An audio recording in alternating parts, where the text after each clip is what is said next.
નમસ્કાર વિદ્યાર્થી મિત્રો, હું જસાણી સર આપ સર્વેનું જસાણી એજ્યુકેશનમાં હાર્દિક સ્વાગત કરું છું.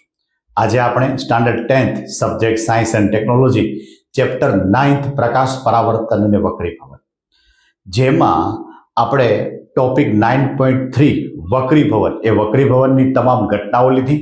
પછી આપણે લેન્સ, તો આપણો આગલો જે લેક્ચર હતો જેની અંદર એમ કહેવાય કે ગોળીય લેન્સ અને એના પ્રકાર, બરાબર, અને એને લગતી જે કઈ વ્યાખ્યાઓ છે એ આપણે એ લેક્ચરની અંદર આપી છે. આ લેક્ચરની અંદર આપણે આ જ ટોપિકને આગળ વધારવાનો છે કે લેન્સ માટે આપાત પ્રકાશ ક્યાંથી પસાર થાય તો એનું વક્રીભવન થઈ અને એ ક્યાંથી પસાર થાય, આના માટેના જે 3 નિયમો છે તે, અને લેન્સ માટે વસ્તુને ક્યાં મૂકવાથી એનું પ્રતિબિંબ ક્યાં મળે એની જે રેખાકૃતિ છે જુદા જુદા સ્થાન પરની, એ આપણે આજે એકદમ સરળ ભાષાની અંદર સમજાવવા માટે પ્રયત્ન કરવાનો છે. આ રેખાકૃતિનો પ્રશ્ન પણ ઘણી બધી વાર પૂછાઈ ગયા છે. પછી અરીસો હોય કે લેન્સ હોય, બંને માટે એમ કહેવાય કે 2 માર્કની એ રેખાકૃતિ પૂછાય છે. તો આપણો ટોપિક છે લેન્સ માટેની જુદી જુદી રેખાકૃતિ. પણ એ સમજતા પહેલા આપણે આપાત કિરણોના નિયમો સમજીએ, જે એમ કહેવાય કે પરાવર્તન કહેતા અરીસા માટે પણ હતું. હવે મેં અહીંયા બહિર્ગોળ અરીસો બતાવ્યો છે, તમારે ખાલી આ નિયમો યાદ રાખવાના આવશે, એટલે મેં અંતર્ગોળ લેન્સ નથી બતાવ્યો. આ બહિર્ગોળ લેન્સ, આ બાજુ એમ ઓપ્ટિકલ સેન્ટર, આ F1, આ બાજુ F2.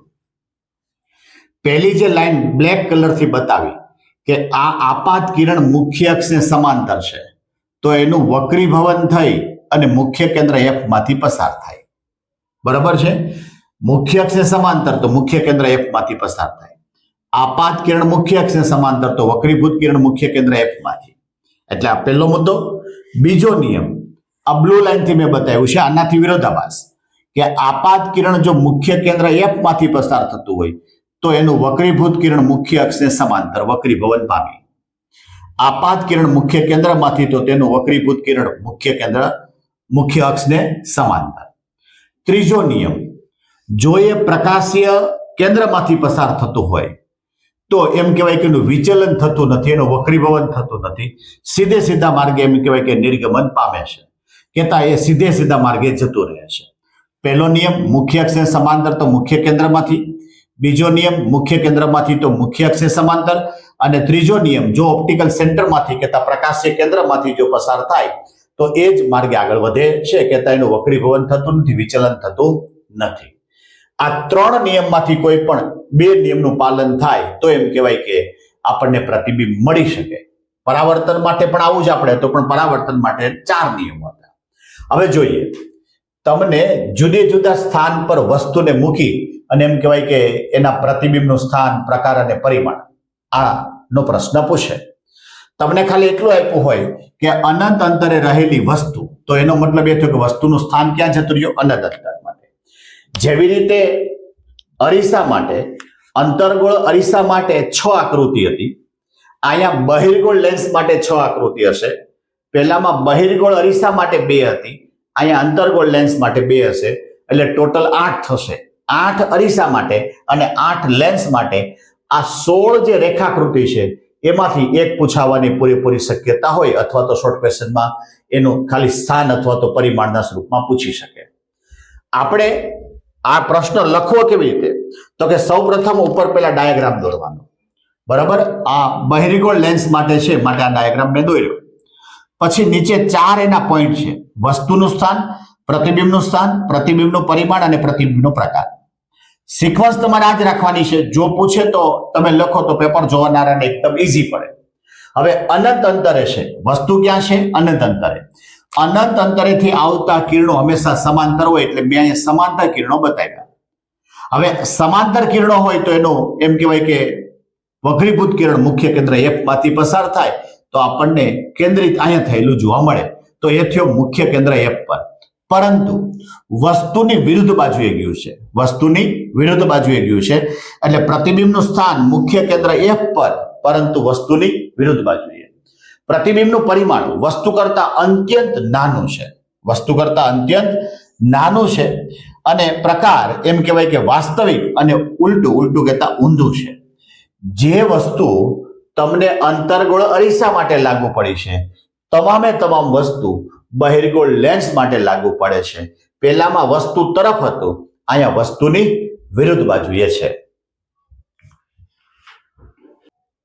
જોજી રેખાકૃતિમાં લેન્સ માટે હજી 1 થી 2 સમજી લઈએ. અહીંયા આપણને વસ્તુનું સ્થાન C થી થોડે દૂર, તો મળતા પ્રતિબિંબની રેખાકૃતિ દોરો. આકૃતિ બહિર્ગોળ લેન્સની દોરવાની છે. આ O, આ બાજુ F1 અને C1 અથવા તો 2F1, આ બાજુ F2, આ બાજુ 2F2 આવે અથવા તો C2 આવે. C થી થોડે દૂર આ AB વસ્તુ રહેલી છે. આ AB વસ્તુમાં એમ કહેવાય કે A માંથી આ કિરણ નીકળ્યું, એ મુખ્ય અક્ષને સમાંતર, તો મુખ્ય કેન્દ્રમાંથી F માંથી પસાર કર્યું. બીજું આ કિરણ મેં લીધું કે મુખ્ય કેન્દ્ર F માંથી પસાર કરું તો મુખ્ય અક્ષને સમાંતર પસાર થાય, અહીંયા કે કેન્દ્ર બિંદુ બન્યું. બરાબર. હવે વસ્તુનું સ્થાન, પ્રતિબિંબનું પરિમાણ અને પ્રકાર, આ 4ની સિક્વન્સ જાળવવાની. વસ્તુ ક્યાં છે? C થી થોડે દૂર, તો પ્રતિબિંબ ક્યાં મળ્યું? C અને F ની વચ્ચે, C1 અને F1 ની વચ્ચે અથવા તો C અને F ની વચ્ચે. વસ્તુ કરતા થોડું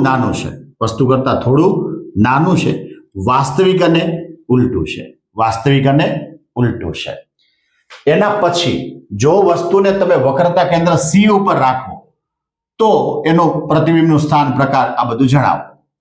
તો કે બહિર્ગોળ લેન્સ, આ બાજુ O, F1, C1, F2, C2, C ની જગ્યાએ 2F શબ્દ વાપરી શકાય. અહીંયા મેં C ઉપર આ વસ્તુ AB રાખી છે, તો આમાંથી એક કિરણ આ નીકળ્યું, મુખ્ય અક્ષને સમાંતર, તો મુખ્ય કેન્દ્રમાંથી, બીજું મુખ્ય કેન્દ્રમાંથી તો મુખ્ય અક્ષને સમાંતર, અને આ એક્ઝેક્ટ અહીંયા મળ્યું છે કે C ઉપર મળે.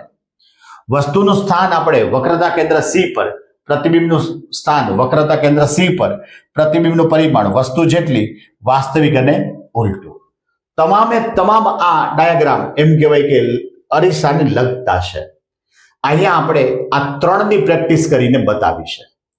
બાકીના હજી એમ કહેવાય કે 5, એટલે હવે આના પછીનો પોર્શન આવે C અને F ની વચ્ચે, તો એનું પ્રતિબિંબ C થી થોડે દૂર, વસ્તુ કરતા મોટું. પછીનો પ્રકાર આવે વક્રતા કેન્દ્ર, મુખ્ય કેન્દ્ર F ઉપર, તો એનું પ્રતિબિંબ અનંત અંતરે, વસ્તુ કરતા ઘણું મોટું. પછીનો પ્રકાર આવે O અને F ની વચ્ચે, આ બહિર્ગોળ માટે. અંતર્ગોળ માટે આવે અનંત અંતરે અને ઓપ્ટિકલ સેન્ટરની વચ્ચે, આ 2. બરાબર છે. અહીંયા F સુધી જે કઈ આવશે એના પ્રતિબિંબ વાસ્તવિક અને ઉલટા હશે, બાકીના બધા આભાસી અને ચત્તુ. એટલે બહિર્ગોળ માટે એક જગ્યાએ આભાસી અને ચત્તુ, અંતર્ગોળ લેન્સ માટે બાકીના બે પ્રતિબિંબ એમ કહેવાય કે આભાસી અને ચત્તુ હોય છે. માટે એમ કહેવાય કે આ 6 અને 2 8 ડાયાગ્રામ આપણે દોરીને કમ્પ્લીટ કરવાના છે. આ લેક્ચરની અંદર આપણે આમ જોવો તો સ્પેશિયલ ડાયાગ્રામ માટેનો આખો લેક્ચર આપ્યો છે, પણ એની અંદર એમ કહેવાય કે એ કિરણો માટેના 3 નિયમો, કે મુખ્ય અક્ષને સમાંતર તો મુખ્ય કેન્દ્રમાંથી તો મુખ્ય અક્ષને સમાંતર, અને ઓપ્ટિકલ સેન્ટર કહેતા પ્રકાશીય કેન્દ્રમાંથી જો પસાર થાય તો એ વિચલન પામતું નથી, સીધા માર્ગે જતું રહે. ખાસ કરીને આ જે ડાયાગ્રામ છે એ ડાયાગ્રામમાં વસ્તુને ક્યાં મૂકી છે, તો પ્રતિબિંબનું સ્થાન ક્યાં મળે, પ્રતિબિંબનું પરિમાણ કેવું અને પ્રતિબિંબનો પ્રકાર. ઘણી વખત આપણને ક્વેશ્ચનમાં વસ્તુનું સ્થાન આપ્યું હોય, ઘણી વખત પ્રતિબિંબનું સ્થાન આપ્યું હોય. તમારે આ ડાયાગ્રામ દોરવાનો અને નીચે આ જ રીતે 4 મુદ્દાની અંદર તમારે લખવાનું થાય છે. બહિર્ગોળ લેન્સ માટે 6 ડાયાગ્રામ બનશે, એમાં F સુધીના એટલે કે 5 ડાયાગ્રામમાં વાસ્તવિક અને ઉલટું. છઠ્ઠો જે ડાયાગ્રામ આવે F અને O ની વચ્ચે જો વસ્તુને મૂકો તો એ આભાસી અને ચત્તુ. અંતર્ગોળ લેન્સની અંદર 2 ડાયાગ્રામ આવશે, એ બંને ડાયાગ્રામની અંદર એમ કહેવાય કે આભાસી અને ચત્તુ. તો જ્યારે આમ જુઓ તો ટોટલ એમ કહેવાય કે 8 ને 8 16 ડાયાગ્રામ છે. 16 માંથી એકાદો ક્વેશ્ચન પૂછાય, એટલા માટે આપણા માટે અગત્યનો છે. એટલે આને એકદમ બોર્ડની પેટર્નથી આપણે સમજાવવા માટેનો પ્રયત્ન કર્યો છે. આના પછીનો જે લેક્ચર છે એ ખાસ કરીને એમ કહેવાય કે લેન્સનું સૂત્ર અત્યારે નવા સિલેબસ પ્રમાણે સ્વીકારીને આપ્યું છે, તો આપણે લેન્સનું સૂત્ર એની સાથે જો શક્ય હશે તો મોટવણીનું સૂત્ર અને એને લગતા જે કાંઈ એક્ઝામ્પલ છે તે આપણે જોવાના છે. આ જે લેક્ચરનો વિડીયો છે એ વધારે વિદ્યાર્થીને ફાયદાકારક બને તે માટે એમ કહેવાય કે તમારા ફ્રેન્ડ સર્કલ અથવા તો લાગતા વળગતા વિદ્યાર્થીને જરૂરથી શેર કરજો. અમારી જે ચેનલ છે જસાણી એજ્યુકેશન ચેનલ, તેને એમ કહેવાય કે લાઈક અને સબસ્ક્રાઇબ કરવાનું પણ ભૂલતા નહીં.